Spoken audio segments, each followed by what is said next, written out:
కరీంనగర్ ఆనాడు 2001 మే 17 నాడు కరీంనగర్లో జరిగిన సింహగర్జనతోనే సింహం లాంటి నాయకుడు కేసీఆర్ గారి గురించి దేశం మొత్తం తెలిసింది అంటే దానికి కారణం ఈ గడ్డ కరీంనగర్ అనే విషయం నేను మీకు గుర్తు చేస్తున్నా. జన్మనిచ్చింది కరీంనగర్. 2006లో ఎక్కడున్నది తెలంగాణ అని ఈసడించుకున్న కాంగ్రెస్ వాళ్లకు 2 లక్షల ఓట్లతో సమాధానం చెప్పిన గడ్డ, పునర్జన్మనిచ్చిన గడ్డ కూడా ఇదే కరీంనగర్. తిరిగి అయిపోయింది 2009లో ఎన్నికల్లో ఓటమితో చెల్లా చెదురు అయిపోయింది టీఆర్ఎస్. ఇక తెలంగాణ వాదం ఉండది, తెలంగాణ రాష్ట్రం ఇక మర్చిపోవాలి అనే సందర్భంలో మళ్ళీ ఇదే కరీంనగర్లో ఆనాడు కేసీఆర్ గారు రణనినాదం చేసి నిరాహార దీక్షకు బయలుదేరితే, నా శవయాత్రనో లేదా తెలంగాణ జైత్ర యాత్రనో అని బయలుదేరితే ఇదే అల్గనూరులో మళ్ళొక్కసారి ఆనాడు బ్రహ్మాండంగా ఉద్యమానికి ఊపిరిపోసిన కరీంనగర్ గడ్డకు వందనం, కరీంనగర్ బిడ్డకు వందనం. మీ అందరికీ పేరు పేరున శిరస్సు వంచి నమస్కారం. ఇవాళ కరీంనగరే లేకపోతే, కరీంనగర్ పోరాట స్ఫూర్తి లేకపోతే ఇవాళ వాస్తవానికి తెలంగాణ రాష్ట్రం సిద్ధించునో లేదో నాకైతే అనుమానమే. అట్లాంటి ఈ కరీంనగర్లో ఈరోజు నవంబర్ 29 నాడు 15 సంవత్సరాలు కేసీఆర్ గారి ఆమరణ దీక్షకు నిండుతున్న సందర్భంగా నన్ను ఆహ్వానించిన పెద్దలు గౌరవనీయులు గంగుల కమలాకర్ గారికి, రసమై బాలకృష్ణ గారికి, జిల్లా అధ్యక్షులు జీవి రామకృష్ణారావు గారికి హృదయపూర్వకంగా నా ధన్యవాదాలు. మిత్రులందరికీ నాదొకటే విజ్ఞప్తి, ఒకటే ప్రార్థన. మనం ఎటు పోతున్నామో తెలుసుకోవాలంటే ఎక్కడ ప్రారంభమైనమో కూడా యాద్ చేసుకోవాల్సిన బాధ్యత మనందరి మీద ఉన్నది. పెద్దలు కేసీఆర్ గారు ఒకసారి కాదు 100ల సార్లు చెప్తా ఉంటారు. తాను స్వయంగా పాటలు కూడా రాసిండ్రు. ఎందుకంటే 1948 నుంచి 56 వరకు 8 ఏళ్ళు ఒక ప్రత్యేక రాష్ట్రంగా ఉన్న తెలంగాణ, ఆనాడు పేరు వేరు కావచ్చు, హైదరాబాద్ రాష్ట్రం పేరిట 8 ఏళ్ళు ప్రత్యేక రాష్ట్రంగా ఉన్న తెలంగాణ ఆనాడు ఇష్టం లేని బలవంతపు పెళ్లిలో భాగమై ఒక అమాయకపు పిల్ల పెళ్లి ఒక అతి హుషారైన పిల్లగాంతో జరుగుతుంది అని స్వయంగా ఆనాటి అప్పటి ప్రధానమంత్రి జవహర్లాల్ నెహ్రూ గారు నిజామాబాద్లోని ఖలీల్వాడి మైదానంలో చెప్పిండు. ఆజ్ एक मासूम बच्ची की शादी एक नटखट लड़के के साथ हो रही है. अगर ये मिलाप अच्छा चला तो अच्छी बात है, वरना जब चाहे तब तलाक ले सकते हैं అంటే ఎప్పుడు కావాలంటే అప్పుడు విడాకులు తీసుకోవచ్చు అని చెప్పిన మాట. ఆనాడు ఇష్టం లేని పెళ్లి చేసింది కాంగ్రెస్ పార్టీదే. ఆ తప్పు చేసింది కాంగ్రెస్. 1956 నుంచి 68 వరకు అడుగడుగున అన్యాయం జరిగితే 68లోనే మరల పడ్డది తెలంగాణ. 1968లో ప్రారంభమైన ఉద్యమం 71 వరకు 3 సంవత్సరాల పాటు అద్భుతంగా సాగింది. కరీంనగర్ కావచ్చు, తెలంగాణలోని ఆనాటి 10 జిల్లాలు కావచ్చు, అద్భుతంగా కదిలినాయి. తెలంగాణ పౌరుషాన్ని చాటుతూ 1971 పార్లమెంట్ ఎన్నికల్లో భారతదేశం మొత్తం కాంగ్రెస్ గెలిస్తే ఒక్క తెలంగాణలో మాత్రం 14 పార్లమెంట్ సీట్లలో 11 పార్లమెంట్ సీట్లు ఆనాడు తెలంగాణ ప్రజా సమితి గెలిచి తన గుండెను చీల్చి ఆత్మను ఆవిష్కరించి భారతదేశం మొత్తానికి వినబడేలాగా చెప్పిండ్రు తెలంగాణ ప్రజలు ఆనాడే.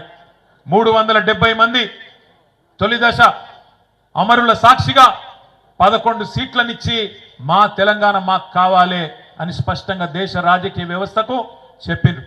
కానీ కర్కశంగా ఇష్టం లేని పెళ్లి చేసిన మొదటి దశ ఉద్యమంలో 370 మందిని కాల్చి చంపిన 11 మందిని ఆనాడు ఎంపీలను తెలంగాణ ప్రజలు గెలిపించిన వాళ్ళని తీసుకుపోయి మళ్ళొక్కసారి తెలంగాణ ప్రజల ఆకాంక్షను బేఖాతరు చేసింది కాంగ్రెస్ పార్టీ.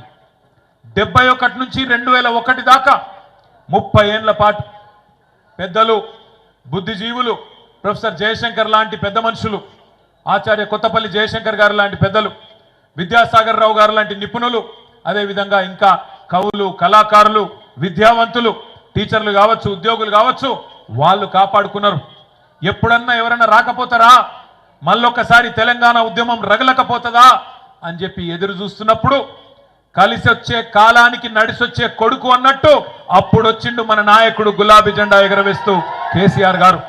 ఇదే కరీంనగర్లో రణనినాదం చేసి సింహగర్జన చేసి తెలంగాణకు మళ్ళీ తిరిగి మలిదశ ఉద్యమానికి ఒక రాజకీయ రూపాన్ని కల్పించి గులాబీ జెండా ఎగరేసి తెలంగాణ వచ్చుడో కేసీఆర్ సచ్చుడో, మీరు అవసరమైతే నేను కనుక ఉద్యమం నుంచి తప్పుకుంటే రాళ్లతోని కొట్టి చంపే అధికారం మీకు నేను ఇస్తున్నా అని ఆనాడు సింహగర్జనలోనే కరీంనగర్ వేదికగా ప్రకటించిన నాయకుడు కేసీఆర్ గారు. పదవీ త్యాగంతో పార్టీని ప్రారంభించి ప్రాణ త్యాగానికి సిద్ధపడి రాష్ట్రాన్ని సాధించిన మహానాయకుడు తెలంగాణలో కేసీఆర్ గారు మాత్రమే అనే మాట ఒకసారి నేను మీకు గుర్తు చేస్తా ఉన్నా. దయచేసి మిత్రులందరూ నేను కోరేది ఒకటే, ఇవాళ చాలా మంది చాలా మాట్లాడచ్చు. కేసీఆర్ గారు పార్టీ పెట్టినప్పుడు 2001 ఏప్రిల్లో ఎటువంటి పరిస్థితి ఉండేనో ఒక్కసారి దయచేసి ఆలోచన చేయవలసిందిగా నేను కోరుతున్నా. ఆ రోజు కేసీఆర్ గారి వయస్సు కేవలం 46-47 ఏళ్ళు, చాలా చిన్న వయస్సు.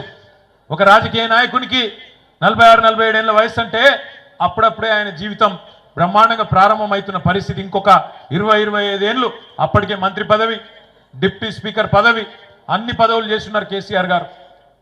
ఆయనకు నిజంగానే కేవలం రాజకీయాల్లో పదవుల మీద యావ ఉంటే, పదవుల మీద మాత్రమే మోజుంటే ఆ రోజు ఆయన కూడా అప్పుడున్న ముఖ్యమంత్రి గారు ఇచ్చిన బంపర్ ఆఫర్ తీసుకొని మంచి మంత్రి పదవి తీసుకొని చల్లగా ఇంట్లో వండొచ్చు కాంగ్రెస్ వాళ్ళ లెక్క.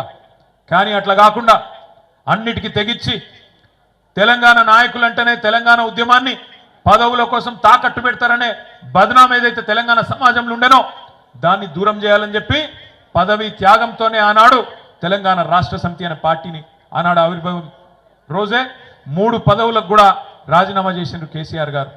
ఆ తర్వాత 14 ఏళ్ల పాటు దెబ్బలు తిన్నాడు, ఎదురు దెబ్బలు తిన్నాడు, అక్కడక్కడ విజయాలు, అక్కడక్కడ అపజయాలు అన్ని కూడా చూసిండు కేసీఆర్ గారు. పాట కూడా రాసిండు తానే స్వయంగా. తెలంగాణ ప్రజల్లో ఒక విశ్వాసాన్ని నింపడానికి సిపాయిల తిరుగుబాటు విఫలం అయ్యిందని అనుకుంటే వచ్చేదా దేశానికి స్వాతంత్రం. సిపాయిల తిరుగుబాటు 1857లో విఫలమైందని చెప్పి ఎక్కడోళ్ళు అక్కడ బీరిపోతే దేశానికి స్వాతంత్రం వస్తుండనా? అట్లనే రాజీ లేని పోరాటమే విజయం సాధిస్తుంది, ముమ్మాటికి తెలంగాణ రాష్ట్రం వచ్చి తీరుతుంది అని ఆనాడు 2001లోనే పాట రూపంలో మాట రూపంలో కేసీఆర్ గారు ఆనాడు చెప్పడం జరిగింది. ఇప్పుడే కమలాకర్ అన్న ఒక మీకు పాట చూపెట్టిండు, తాను తయారు చేయించిన పాట. అందులో చెప్పిండు, ఏమన్నాడు? కేసీఆర్ అనేది ఒక పేరు కాదు, కేసీఆర్ అంటే పేరు కాదు, కేసీఆర్ అంటే తెలంగాణ పోరు అనే మాట ఇప్పుడే కమలాకర్ గారు ఏదైతే చెప్పినారో అది అక్షర సత్యం. కేసీఆర్ ప్రతి మాట ఒక తూటా లెక్క వేలింది తెలంగాణ ఉద్యమంలో.